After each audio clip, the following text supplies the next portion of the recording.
现在这个炸药的标案引起大家的瞩目，立法委员们哇集体这个起来骂哈，5亿9不便宜啦，哦，说被骂说是超思的翻版，哦，超思当时奇怪一个公司怎么就开始卖弹了，进口弹了啊？那他们要进口叫做 RDX 炸药，这是什么呢？军用炸药的主力原料，它的威力是黄色 TNT 炸药的1.5倍，哦。那但是它会污染土壤跟地下水，而且会影响人体的神经系统，哇，这不得了啊！神经都影响到哈。那这个在国际公约跟台湾的国内法律，你都把它列入军用品的清单，进出口都要严格管制哦。那政府机关会买，像国防部啊、兵工厂啊是合法进口的，或是你有特许执照，比如说专业军火代理商或是化工的大厂啊，你有特许执照可以啊，不是一般的执照就可以的。那他得了标了。哦，他的第一个被人家质疑，他资本额就1900万，而且他是做营建器材、电器批发，哦，然后得到一个5.9亿的标，后面还有一个开口合约8亿多，将近9亿，所以换句话说，不是只有5.9亿，后面还可以继续啊，哦，那另外呢，他有没有特许的许可？有没有危险复杂的这个商品可以进口？另外呢，他的标案说原产地写台湾，他明明是进口啊，印度来，怎么写台湾呢？哦，那原料的来源，这个中间的过程可不可靠？这个品质到底怎样？会不会到时候我们乱爆炸一通，害死人啊？哦，那马文君是他从印度来的哦。那另外呢，这个而且说开标2次，只有1个厂商投标，国防部可以说人没有人来啊，不是我不投啊，就是他一家，所以是不是为什么会有？只有2种可能，一种是的确只有他能买到这个原料，哎，他有特别关系啊，他大学的同学啊，他这个儿子的女朋友啊，不管。另外一种水太深，就是一般人知道说去也是白去嘛，根本标不到，我来浪费我的时间，还去给你投标，赔你绑啊，所以不去。所以到底什么原因，现在不知道哦，这2种都有可能哦。顾立雄国防部长说：“哎呀，这个是炸药的投标案了，说实在是哈，这他只有进口执照就可以了。”那王宏宇就说：“这讲什么？他从110年、113年没有进口1毛钱的什么进口执照，他只进口这东西哦，而且呢，明明标单上写的。”制造国是中华民国，这什么是进口的？要进口商干嘛？哦，而且呢，将来啊，这个还有这个后续的开口合约哦，所以呢，他们就提出各种的质疑了。王宏宇就1.11.21.3各种的质疑，说很奇怪哦。那另外呢，这个公司叫福迈公司了哦。他在记者就问他邻居啊，说他很客气啊，这个公司很客气啊，等等，就是也搞不懂到底怎么回事啊。所以呢，现在说从快筛、高登哦，然后从鸡蛋哦，然后到这个国防采购哦，超思哦，这个红狼啊，这个生技啊等等哈，反正当时不管是这个疫苗啦、口罩啦、鸡蛋啦，各种东西，到现在连炸药都很奇怪，看一下。国防部5.9亿元的 RDX 炸药采购标案呢，由台南的福茂国际装修公司来标下。来源就质疑为何呢一个装潢公司突然变成军火商就可以得了这些标案？而且呢，国民党团也再度爆料，其实在今年的3月初的时候呢，他们还标下了中科院同样的炸药采购标案，就质疑说为何他们能够标下？中科院几乎年年都有发包哈。从2022、2023、2024到2025都有，它前面其实大概主要的是一家叫做台湾玻璃公司以及卫明有限公司，他们的主要营业项目就是有关相关的这些化学材料或者是机械或者是跟这些工业塑胶有关系的。好像这个台湾玻璃公司，事实上它还有涉足有关于航太工业。如果你看台湾玻璃公司跟卫明公司，我们不会去质疑这个标案有什么。福迈公司在去年底，它新增它的营业项目之后，它立刻就很厉害的可以打败2家的专业公司。到底为什么会有这样的转变？也真的非常让人家觉得起人疑窦。国民党团就指出呢，其实在2023年到2024年都是由其他的公司来接下中科院的标案，为何在今年突然就变成了福迈这家公司哦？呼吁的负责人应该要出面来澄清，到底有什么样的输入许可可以来去采购这些炸药，同时呢，也安排在下周一的时候要求国防部来到立法院进行专案报告，来厘清相关的案情。发言人吴峥，我想跟这个我们前面讨论题目一起回应一下。那我先讲这个福迈这个案子，其实，国防部有回应了，就是说这个所谓炸药采购，那基本上最后是由军备局的205厂来负责的。那国防部有说明嘛，就是刚刚少康兄有提到的，就是因为开标2次嘛，就只有这家来投标，所以这个也是走一个法定流程。那国防部另外一个最主要说明点就是说，在这个合约里面有要求说，这一家有国际贸易执照的这个公司呢，它最后要来出示你这个去跟其他国家买的这个所谓出口许可跟原厂来源证明，也就是换句话说，一拿五摘掉，他有办法跟其他国家买到这种机密产品，有办法成功的把它运回来啊，那他有本事他履行嘛，那他做不到，我们就不给他这个合约履约啊，那其实就是这个样子。所以我觉得这部分当然国防部应该再继续进一步说明了，但我想点出来就是说。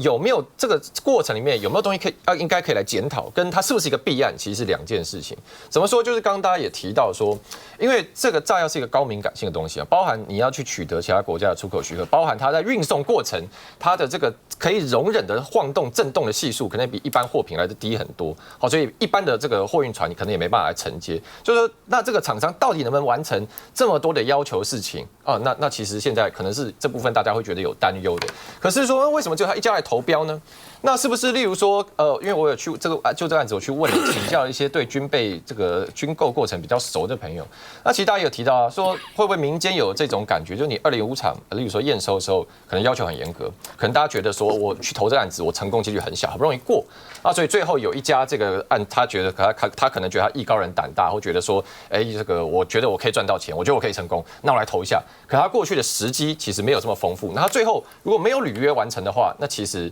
我们就算再去跟他打官司，那我们的这个采购案还是过程中受阻了。所以我觉得这个部分应该是说制度上大家可以来检讨，可是直接把它化成一个弊案，我觉得这样连结是有点太快了。那我讲回来一下，刚刚前面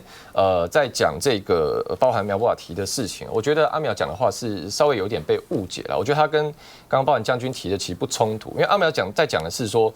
所谓就我们今天安全被威胁到，其实有很多种不同可能的情境，它其实在讲这个事情。就例如说封锁是一种情境，那直接开战飞弹炸起来也是一种情境。但是可能大家现在联想到战争，会觉得说这是一个可能中国要在很短时间内，然后高强度的破坏，所以这个过程不会延续太久，所以你准备可能往这双方面准备但是实情上。可能不一定最后是这种状况。例如说，我最近听这个世新大学的副教授，一位叫刘玉溪，他在讲金融韧性，就说现在其实今年大家有在讨论嘛，说万一有一天爆发战怎么办？那我现在开始买黄金，多买一些黄金。这个想法没有错，可是如果你买太多黄金也不好，因为就像我刚刚讲的，如果今天不是马上爆发高冲突的这个军事的状况，是一个可能是例如说封锁，就是说循序渐进。那你平常你想说，一旦战争一到，我的这新台币纸钞都变废纸，那你手上很少现金，可是反而万一这过程拉很长，你手上很多黄金，那你反正日常生活中很难使用。所以其实在讲韧性这个事情，其实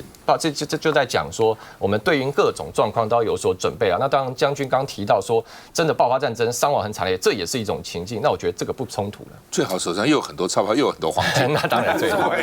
这个吴峥大概没有当过公务员也没当过评选委员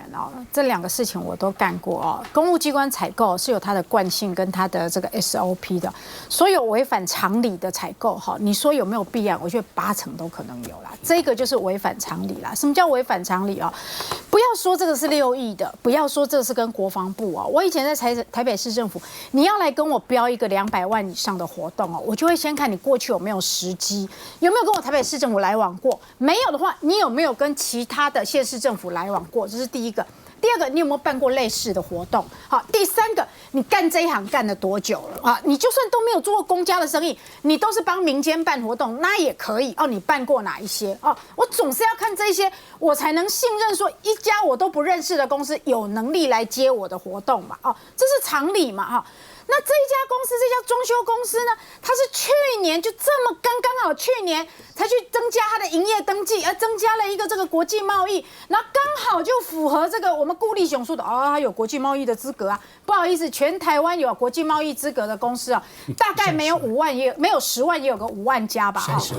对不对？30万嘛，因为台湾就是做国际贸易起家的这个国家嘛。好了，这样就符合资格了。刚刚我们吴峥讲这个火药是高敏度，要怎样？对啊，就是因为这样，所以你更要有这个相关的专业跟时机吧。好，第一个是这样，然后第二个是跟他同一个地址的，还有一家是做厨卫的，也很妙哦。同样的监察人李文什么的，在去年的8月吧，才变更说可以进做这个枪炮相关的登记的营业事业登记的，都这么巧，都是去年本来都是不相关的，一个做装修，一个做厨卫的，突然都要来做军火的生意。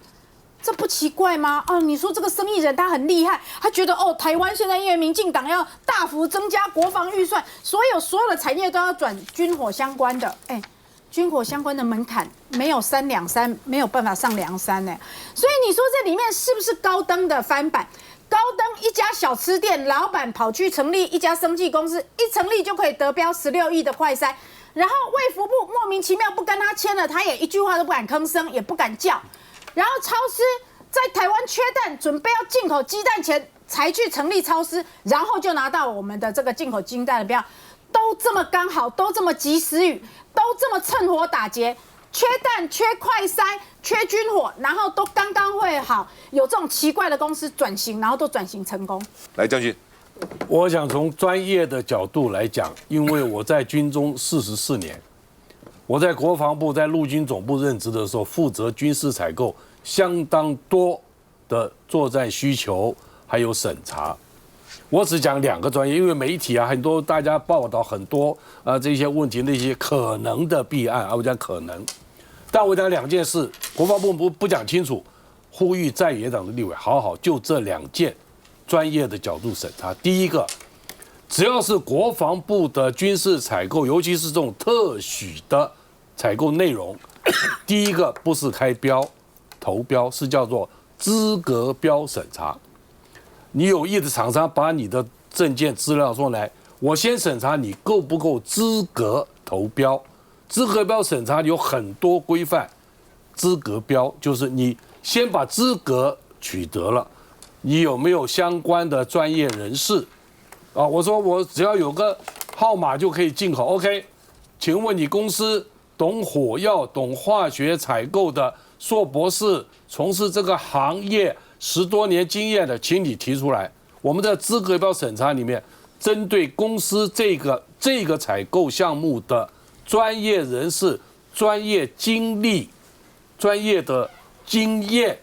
都要审查。这2件事，资格标过了。你有没有这个经验嘛？有没有这个资格？刚才淑慧讲的，你有没有专业人士？有多少比例？负责采购的是谁？哪个部门？我不是一人公司，那请问你懂不懂军火？我把火药类别拿出来给你告诉我，哪一种是属于这个？哪一种是 C4？ 哪一种是 TNT？ 请你解释。这是叫资格标审查，审查人的专业。这2件事没有搞清楚之前，这个预算绝对不能过。为什么？他只要有国际贸易，那不是水太深成立1年，做卫浴、做厨具也可以搞军火。我们中科院20年来都在买这个相关的火药，包含它的设施维护的预算。查一下，王国瑜刚刚都有讲，所以我觉得这些是用数据跟公文来查验。我前面讲的这2件事，请国防部提出明确的说明，尤其管采购的，国防部采购局，请你要讲清楚，有没有做资格标审查？如果没有，查一下采购规定合不合程序，资格标审查怎么审，请公布出来。那有没有专业人士？有，你把他的学历、经历告诉社会大众，这不是钱的问题，不是贪污的问题。这是国家安全的问题，你搞个不称职、搞不清楚状况的贸易公司进口一堆火药，没有经过查验，他根本不懂，他外行，他怎么查验？符不符合国防部的品项、需求、维安程度。所以我觉得这个不是轻忽，我不谈弊案，国家安全呢，你把军队弄个奇奇怪怪的火药，搞不清楚状况，把联勤生产这个工厂炸死多少人？过去有过1、2次意外，都很严重。你生产出来的炮弹、火药或者炸包不能使用，到了战场上把自己人给炸死了，这些有没有考虑到？所以我觉得专业还是要回归专业，先把资格表审查好。我再讲一次哈，要成为进口商哈，那你只要你不一定要登记国际贸易业，不要，你只要有批发、零售或是许可以外的项目就可以了，所以不需要特殊许可，你就可以申请了啊，就这么就很宽了，其实很宽，很容易进口了。休息一下就回来。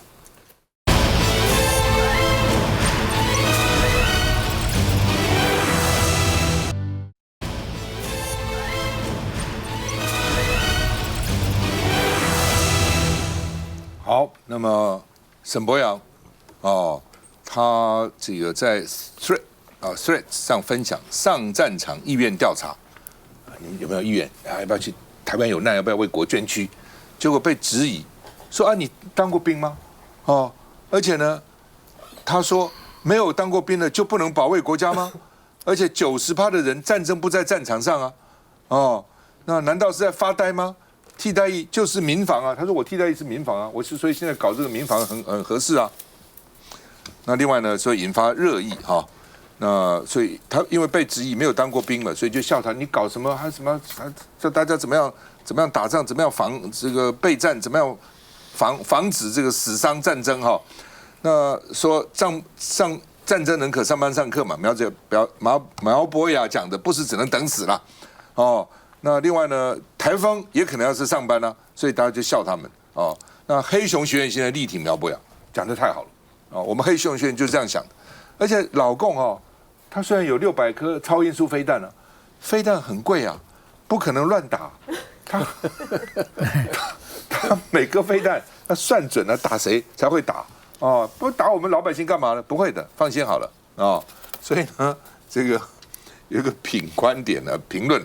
说沈伯洋跟苗博雅这叫战争抑郁，在那边 murmur 讲梦话到底是让社会觉得不要怕，没惊不会，还是呢把台湾推向穷兵黩武？因为没惊就不怕了，来打和戏那另外，美国众议院通过国防授权法案，拨10亿美元挺台湾的安全312票比112票多200票不过有94个民主党议员，18个共和党议员投下反对票了当然，美国这个经费是很多的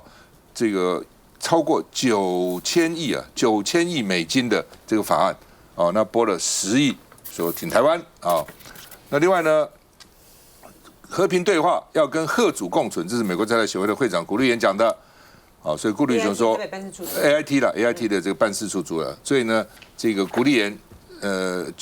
顾立雄觉得我跟古立言立场一样的，所以我们要加强军备，用实力贺主才能够真正的和平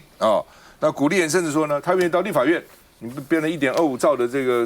国防韧性预算吗？立法委员有意见，我跟你们对话，你们有什么问题，我来回答你们现在赖清德不去，古立言去，这到底是怎样？我看一下。假设我们将我们的全社会防卫韧性做得好，我们准备得好，我们就能够面对所有重大的这个灾害以及任何紧急的事变。当每个人民都能够准备妥适，那我们的韧性越坚强。今天如果要讨论战争，要把各方面的想定都按照事实的逻辑分析清楚，而不是用幻想的方式去给予民众网友错误的资讯，还沾沾自喜，这就是给予错误的印象跟观念，去美化战争、浪漫化战争。来，王慧。我是觉得我们如果从这个我先讲沈伯洋这样的一个说法2句话，叫做出一支嘴，就抓人囡仔去死，就是这样子，他就给我这样的一个感觉啦。我觉得再也不断的在提一件事情，就是说我们对于这个总统所提出来的这个特别预算1.25兆，我们希望在一个合理的状况之下，我们都会来这个赞成台湾人有自己的一个军备哦。但是这个过程当中，如果泛政治化的处理，就会出现最近刚刚我们前一段讨论的，不管是苗议员或者是省委员的相关的一个对话，包含他在这个社群网站上去做这样的一个行动啊，我觉得都是在做一些相关的一个铺陈哦。我们民众党大概做了一份民调了哦，大概就是在问，就是说对于2027之前总统讲2027这个对岸有可能会武统嘛，后来虽然他偷偷的加了3个字，就是要做准备嘛哈，但是呢，我们要看的是说，在这一次哦，他讲到这2027有可能会武统这件事情，台湾的民众到底怎么样看的哦？调查的结果大概有66%的民众是认为不可能发生这样子的一个战争哦。那很有趣的一件事情是，在这份民调里面哦，赞成他到这个立法院里面来做相关报告的这个60%多的这样子的一个民众里面，如果是民进党的，有高达54%的这个民进党的这个支持者，认为这个总统也应该要到这个立法院来做所谓的一个国情报告。所以呢，我们回来看呢，就是说，美国这刚刚所发布的这个国家安全战略里面呢，我自己看到了几个点哦。除了就是说，你欧洲有事的部分，你欧洲自己处理哦，这个第一岛链有事，这日本跟台湾处理哈之外，最重要提到台湾的部分，我就看到2个重点嘛。第2个重点就是说，他还是重申，就是台湾的这个晶片对他来说很重要。第2件事情就是1.25兆的这样的一个特别的这个预算了哈。所以刚刚提到古立言，他也不排除想要到这个国会来，我觉得这也是一个很特别的一个现象。回来讲哦，大家在也都希望就是说，我看民进党的态度也是嘛，就是说，如果觉得总统需要来就来，但我不希望像上一次。之前其实，在总统在选举的时候，他就表明过他愿意在选后到立法院来做所谓的一个国情报告。但是上一次在做这个3党的这个政党的协商的时候，看得出来在那个攻防里面民进党的这个3党的这个这些干部们呢，也提出了很多的这个不可以那个不可以哈如果这一次赖总统要到立法院来报告这个1.25兆的这个很高的这一笔预算我觉得就不要再用这样的一个模式了不要让大家都觉得说你只能够来讲一讲，讲完之后大家都不能问任何的问题。其实如果这样的形式，其实你在总统府对着全国人民念完稿子也是一样的啦。淑慧，我觉得这个现在处于一个什么状况？我们一直说这几年的选举好像是战争与和平的选择，但是执政党本来应该是避免说没有战争与和平啦，一定是和平。但结果现在颠倒过来，好像民进党巴不得就是让大家觉得说，对，就是要战争了，怎么样？你们怕不怕赖清德先告诉我们2027，然后民进党的立委就一天到晚告诉我们说，要保护国家，怎么样增加国防。然后苗博雅告诉我们说，战争一样上课上班。所以现在是怎么样？现在已经不是战争与和平的选择，现在执政党就是告诉我们说，对了，就是要开战了，怎样？这是要告诉我们什么呢？是告诉我们说，2026或是像郑丽文主席说的，2028不会有一场和平的选举，在做预告吗？就这样的预告是来自于我们的执政党，我们的民进党告诉我们说，2028真的不会有一场和平的选举吗？不是对岸在告诉我们，是我们自己的执政党不断的在告诉我们，不断在恐吓我们这件事情，我觉得蛮可怕的啦沈博阳说没有当兵就不能保卫国家吗？当然不是啊，我们都没有当兵，我们也都想保卫国家。可是保卫国家不一定要战争才能保卫国家，是你要避免国家不战争，这才是一种保卫国家吧，而不是说我要让它发生战争才能证明我多能保卫国家，不是这样吧？所以我觉得沈博阳的脑袋好像就像他们之前那个披露的，如果飞弹过的话，对我们是有帮助的。好像巴不得发生这种事情，然后大家都笑苗博雅是很无知，我认为他不是无知，我还同情他。重点他是明知故意来愚民的他明知道战争很恐怖，可是他为了要降低大家的戒心，说不要害怕战争，要继续挺民进党到底。他是为了这件事，所以故意去弱化大家对战争的恐惧，然后去告诉他说战争没什么好可怕的，只会打金门马祖啦，台湾本岛照样上班的。大家只要记得，连台风天来，大家都要停止上班上课了，何况是战争？我觉得沈伯洋他在这个脆上面呢，跟网友之间的这样子互呛哈，我觉得只暴露出他在台湾的这个社会的集体的信赖感呢是非常非常低的哈。当网友不断的对他质疑，然后提出说你没有当过兵，然后你是在替代役，然后他就说替代役也是民防，然后网友呢就更进一步的去问他，说。一旦发生战争的时候，我们就是被点召要上战场的人，我们就是在热区的要应战的人。你在后方，然后教大家，他们不是也在贩卖那个什么防护包吗？对，你是在后面准备来大赚战争财的吗？他是民进党的等于是不分区立委的第1名男性第1名，然后呈现出来的是一个对于在贩卖战争的恐惧感，而且呢不惜的好像要鼓动战争、挑动战争，然后借由这样子的测试是说，哪一天如果发生战争的话，你愿意去保卫国家吗？用这样子的方式来检验台湾民众的忠诚，我觉得这种的心态呢是非常的可比，而且是非常的值得大家来去深究和质疑的。休息一下再回来。